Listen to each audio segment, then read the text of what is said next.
Hello guys, कैसे हैं आप? उम्मीद करते हैं कि आप सब खैरियत से होंगे, खुश होंगे। मेरा नाम है मोहम्मद से। मेरा नाम है रहमान अनवर। और मैं मुजफ्फर और इकबाल। भाई, जिस वीडियो पर रिएक्शन करने जा रहे हैं, इस वीडियो का टाइटल है जब बांग्लादेश ने की टीम ने भाई धोनी के साथ बदतमीजी की। बहुत देखने वाली यार वीडियो है। अगर आपको वीडियो पसंद आए तो लाइक और सब्सक्राइब जरूर कीजिएगा। वो टीम है जो अपने बदतमीजी और झगड़ालूपन के लिए हमेशा से जानी जाती रही है। कभी वो इंडियन प्लेयर्स से भिड़े तो कभी श्रीलंकन प्लेयर्स से और कभी अंपायर से। हद तो तब हुई जब बांग्लादेशियों ने क्रिकेट सम्राट महेंद्र सिंह धोनी से पंगा लिया, लेकिन इस बार उन्होंने पंगा लिया था अपने बाप से। बांग्लादेश को आखिरी ओवर में 3 गेंदों पर जीत के लिए 2 रन चाहिए थे और इसलिए बांग्लादेशियों ने इसे अभी से अपनी जीत समझकर नागिन डांस करना शुरू कर दिया था। लेकिन शायद बांग्लादेशी तब भूल गए थे कि उन्होंने एक ऐसे कप्तान को छेड़ दिया है जो उनके नागिन डांस को नंगा डांस बना देगा। ये कहानी है साल 2016 में खेली गई वर्ल्ड कप के उस मैच की जब भारत के सामने थी बांग्लादेश की टीम। जी हाँ, वही बांग्लादेश जिसको हमने पाकिस्तान की गुलामी से आजाद करवाया था। उस लड़ाई में 90,000 से ज्यादा पाकिस्तानी सैनिकों ने हिंदुस्तान की जाबाज सेना के सामने सरेंडर कर दिया था। लेकिन कहते हैं ना, किसी के लिए चाहे जितना कुछ भी कर दो, अगर उसकी नीयत खराब है तो वो आपके किए गए एहसान को भूलकर एक भी मौका नहीं छोड़ेगा आपको जलील करने का और आपको नीचा दिखाने का। बांग्लादेश की टीम ने भी ऐसा कोई मौका नहीं छोड़ा था और जब जब उसे मौका मिला था उसने कई दफा भारत को जलील करने की कोशिश की। फिर चाहे महेंद्र सिंह धोनी के बालों को पकड़कर फोटो एडिट कर वीडियो वायरल करना हो या फिर हमारे अंडर 19 टीम के लड़कों के साथ बदतमीजी कर मारपीट पर उतर जाना हो। टॉस जीतने के बाद ठीक ऐसा ही गुरूर लेकर बांग्लादेश की टीम भारतीय टीम को बल्लेबाजी करने को कहती है। भारत की तरफ से रोहित शर्मा के साथ शिखर धवन भारतीय पारी की शुरुआत करने आते हैं, जहां शुरुआत में उन्हें काफी स्ट्रगल करते हुए देखा जाता है और बेहद धीमी शुरुआत के कारण भारत शुरू के 2 ओवर्स में सिर्फ 9 रन और अपने पहले 5 ओवर में 6 के एवरेज से भी कम मात्र 28 रन स्कोर बोर्ड पर लगा पाता है। लेकिन अगले ही ओवर में रोहित शर्मा अपना रौद्र रूप दिखाते हैं। 4 गेंदों में 13 रन बनाने के बाद 5वीं बॉल भारत के लिए झटका लेकर आती है और रोहित शर्मा छक्का मारने की कोशिश में कैच आउट हो जाते हैं। रोहित के जाने के बाद बल्लेबाजी करने आते हैं विराट कोहली और उनके साथ आती है भारत की दूसरी मुसीबत, क्योंकि अगले ही ओवर में शिखर धवन एलबीडब्ल्यू आउट हो जाते हैं। बैक टू बैक 2 विकेट गिरने से बांग्लादेशियों का घमंड चरम पर आ चुका था। विराट और रैना तो भारतीय पारी को आगे बढ़ा रहे थे, पर बांग्लादेशी बॉलर्स ने इन दोनों खिलाड़ियों को बड़ा शॉट खेलने से रोक रखा था, जिसके रिजल्ट के तौर पे 10 ओवर की समाप्ति तक भारत 2 विकेट खोकर सिर्फ और सिर्फ 56 रन ही बना सका था। लेकिन 11वें ओवर से भारतीय बल्लेबाजों ने बड़े शॉट लगाने चालू कर दिए और सुरेश रैना ने इस ओवर में 2 छक्के लगाकर रन रेट बढ़ाने की कोशिश की। तभी टीम इंडिया के किंग विराट कोहली भी बांग्लादेशी बॉलर्स के शिकार बन जाते हैं और यहाँ से आते ही हार्दिक पांड्या एक गगनचुंबी छक्का लगा देते हैं और कुछ बड़े शॉट खेलते हैं। लेकिन तभी रैना भी आउट हो जाते हैं और भारतीय पारी लड़खड़ा जाती है। पहले हार्दिक और उसके बाद युवराज सिंह के विकेट के बाद धोनी और जडेजा जैसे तैसे भारतीय टीम के स्कोर को 146 रनों तक पहुंचा देते हैं। अब बांग्लादेश को इस मैच को जीतने के लिए सिर्फ 147 रनों की जरूरत थी।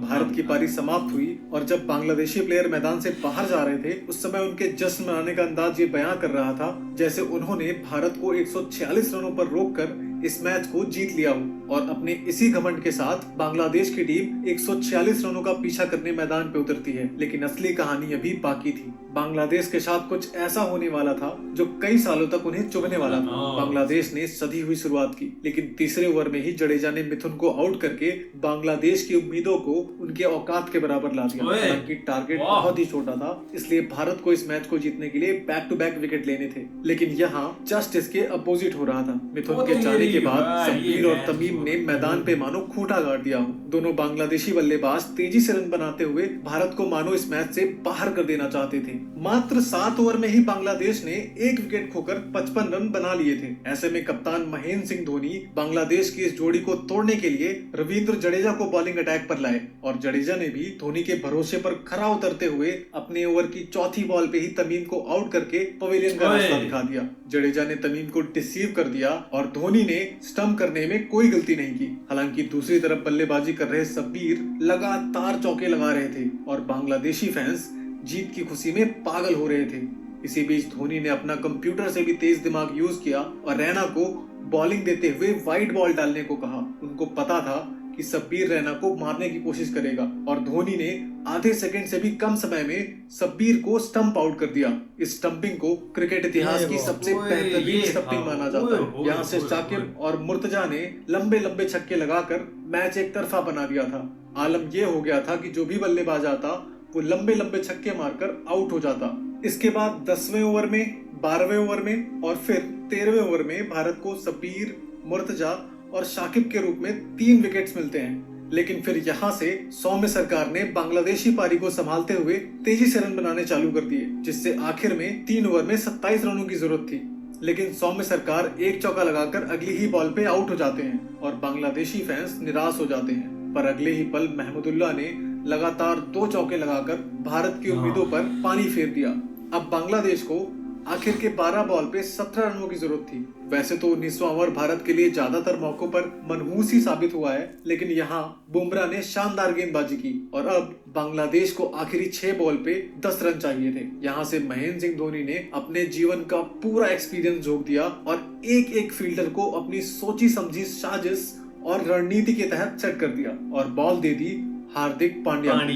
लेकिन पांड्या की दूसरी ही बॉल पे मुस्तफिजुर ने चौका जड़ रिक्वायर्ड रन को 4 बॉल पे 6 रनों पे ला दिया और फिर यहाँ से अगली बॉल पे एक और चौका जड़ मानो सब कुछ खत्म कर दिया हो।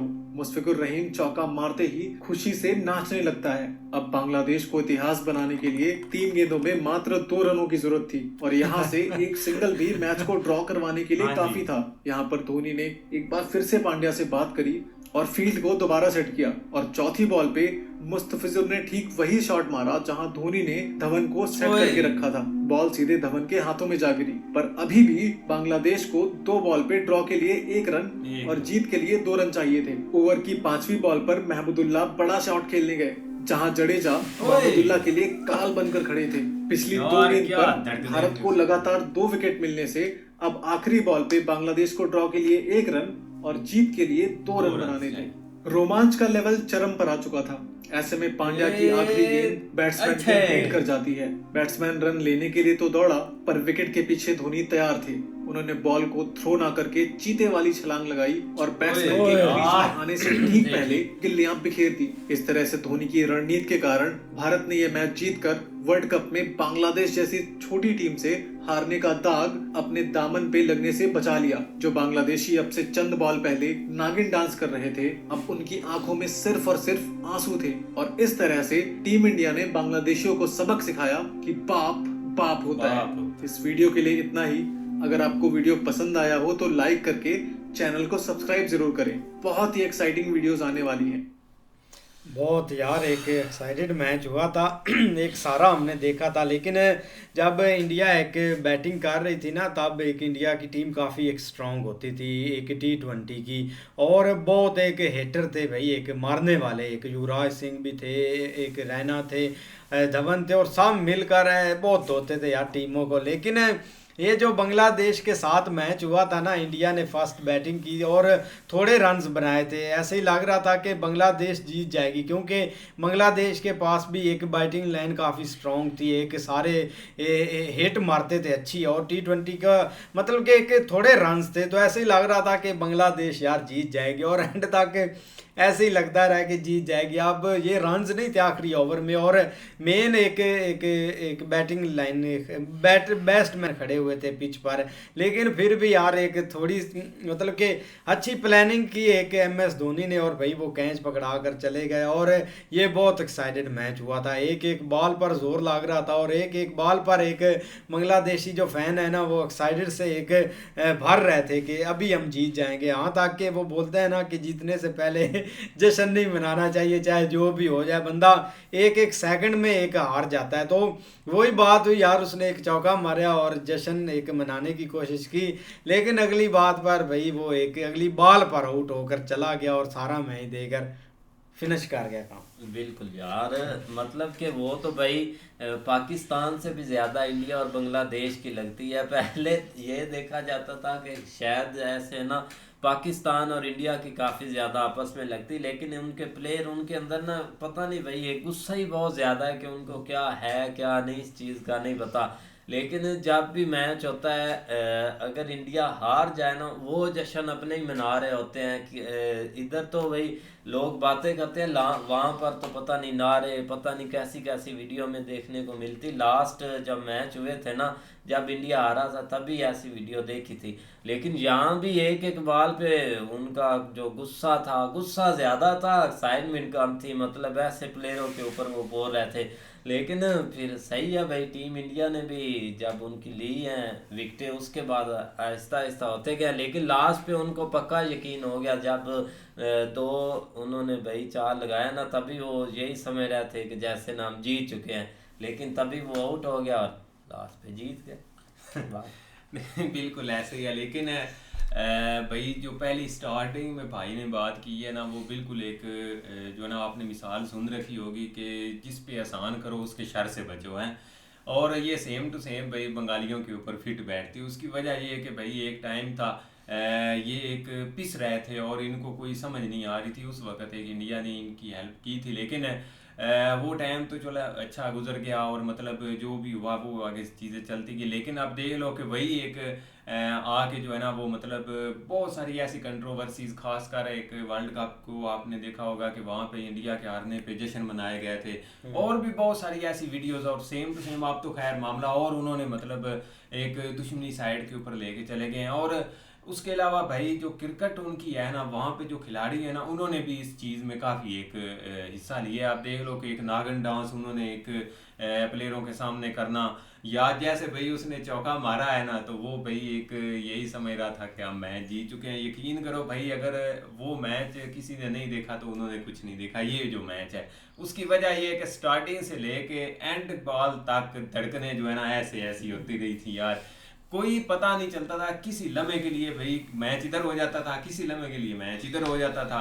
क्योंकि एक स्टार्ट भी मतलब बैटिंग लाइन एक हार्ड जो है ना वो टॉप लेवल की बैटिंग लाइन थी। महेंद्र सिंह धोनी, जडेजा, एक सारे प्लेयर यंग थे उस वक्त और बिल्कुल जो है ना वो बॉलरों को कुछ भी नहीं समझते थे। और अगर दूसरी तरफ बॉलिंग लाइन के ऊपर आ जाएं, बुमराह का स्टार्ट था, अश्विन थे यार, क्या उनकी भाई एक बॉलिंग थी। और हार्दिक पांड्या जब भी भाई उसकी ज़रूरत हुई है ना, देख लो शुरू से लेकर अभी तक वो भाई एक अपना काम जो है ना वो दिखाते हैं। लेकिन जो प्रेशर रिलीज करना होता है ना, वो भाई एक हार्दिक के बाद बस है आते ही। आप जिस तरह देख लो, दूर ना जाए, लास्ट मैच में देख लो जिस तरह आदिल रशीद एक विकेटें वगैरह ले तो रहा था, लेकिन उसको आते ही भाई 2 छक्के लगा दिए।